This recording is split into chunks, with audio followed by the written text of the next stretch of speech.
Hi guys, ഞാൻ ജയന്തി. ഞാൻ യൂട്യൂബിൽ ഷോർട്ട് വീഡിയോസ്, ഗാനങ്ങൾ ഉൾപ്പെടുത്തിയിട്ടുള്ള ഒരു ഷോർട്ട് വീഡിയോസാണ് ഞാൻ സാധാരണ ഇടാറ്. പക്ഷേ ഇപ്പോൾ കുറച്ച് ദിവസങ്ങൾക്ക് മുമ്പ് ഞാൻ കണ്ട ഒരു കാര്യം, ഞാൻ നൈറ്റിൽ നമ്മൾ യാത്ര ചെയ്യുമ്പോൾ ഒരു ബുദ്ധിമുട്ടിനെ കുറിച്ചാണ് പറയുന്നത്.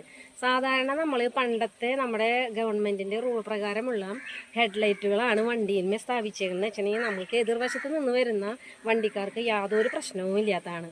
പക്ഷേ നമ്മൾ ഇപ്പോൾ ഒരുവിധം എല്ലാ വണ്ടികളിലും ഈ ലെഡ് ലൈറ്റ് ഒന്നിന് പകരം 2ഉം 3ഉം ഹെഡ്ലൈറ്റുകൾ വെച്ചിട്ടാണ് വണ്ടികൾ വരുന്നത്. അപ്പോൾ ഓപ്പോസിറ്റിൽ നിന്ന് വരുന്ന 4 വീലറുകളായാലും 2 വീലറുകളാണെങ്കിലും ഏത് വണ്ടികളാണെങ്കിലും പ്രത്യേകിച്ചും 2 വീലറുകാർക്ക് കൂടുതൽ അപകടങ്ങൾ ഉണ്ടാവാനായിട്ടുള്ള സാധ്യത വളരെ കൂടുതലാണ്. അപ്പം ഈ ലെഡ് ലൈറ്റുകൾ ഘടിപ്പിച്ച വണ്ടിക്കാർക്ക് നല്ല വെളിച്ചം കിട്ടും, അവർ സേഫാണെങ്കിലും ഓപ്പോസിറ്റിൽ നിന്ന് വരുന്ന വണ്ടിക്കാർക്ക് കണ്ണിലേക്ക് വെളിച്ചം അടിക്കുമ്പോൾ നമ്മൾക്ക് ആർക്കും കൺട്രോൾ തെറ്റിപ്പോകും, കൂടുതൽ അപകടങ്ങൾ ഉണ്ടാവാൻ സാധ്യതയുണ്ട്. ഇപ്പം നൈറ്റിലുള്ള ഒരുവിധം എല്ലാ അപകടങ്ങളും ഇങ്ങനെ വന്നുകൂടായികയില്ല, ഇങ്ങനെ വന്നുകൂടായതായിരിക്കാം. നമ്മളത് കൂടുതൽ ചികിത്സ ഞാൻ എൻ്റെ ഒരു സജഷൻ പറയുകയാണ്.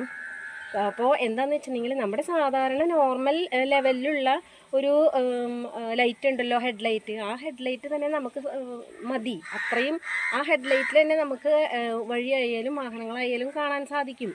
അത് കുറച്ച് ബ്രൈറ്റ്നസ് കൂടിയതാണെങ്കിലും കുഴപ്പമില്ല. പക്ഷേ ഈ ലെഡ് ലൈറ്റുകൾ നമ്മുടെ കണ്ണിലേക്ക് അടിച്ച് കയറുമ്പോൾ നമുക്ക് പെട്ടെന്ന് വണ്ടി നമ്മുടെ വഴിയോരത്തേക്ക് മാറ്റി വെച്ച് നിർത്തിയിടേണ്ട അവസ്ഥ വരികയാണ്. അത്രയ്ക്കും ഉച്ചത്തിലാണ്, അത്രയും ബ്രൈറ്റ്നസ്സോട് കൂടിയിട്ടാണ് ഈ വണ്ടിക്കാർ വണ്ടിയും കൊണ്ട് വരുന്നത്. ആ ലെഡ് ലൈറ്റ് ഇട്ട് വണ്ടി വരുമ്പോൾ ഉള്ള ഒരു ബ്രൈറ്റ്നസ് കണ്ടോ, അതാണ് നമ്മൾക്ക് കണ്ണഞ്ചി പോകുന്ന ബ്രൈറ്റ്നസ് എന്ന് പറയുന്നത്. ഇപ്പോൾ ഈ വണ്ടികൾ വരുമ്പോൾ നമുക്ക് കണ്ടോ, റോഡ് പോലും നമുക്ക് കാണുന്നില്ല, കണ്ടോ. അപ്പോൾ നമ്മുടെ കയ്യിൽ നിന്ന് കൺട്രോൾ തെറ്റിയിട്ട് നമ്മുടെ വണ്ടി അപകടത്തിലേക്ക് ചെന്ന് ചാടാനായിട്ട് ഇടവരികയാണ്. അപ്പോൾ നിങ്ങളെല്ലാവരും നമ്മുടെ സാധാരണ നോർമൽ ഹെഡ്ലൈറ്റ് യൂസ് ചെയ്യുക എന്നുള്ളതാണ് അതിനുള്ള നമ്മുടെ സൊല്യൂഷൻ എന്ന് പറയുന്നത്. അപ്പം നിങ്ങൾക്ക് ഇത് എല്ലാവരിലേക്കും ഇത് ഷെയർ ചെയ്യുക. നിങ്ങൾക്ക് ഇഷ്ടപ്പെട്ടു എന്ന് വെച്ചിട്ടുണ്ടെങ്കിൽ ലൈക്ക് ചെയ്യുക. Okay, bye bye.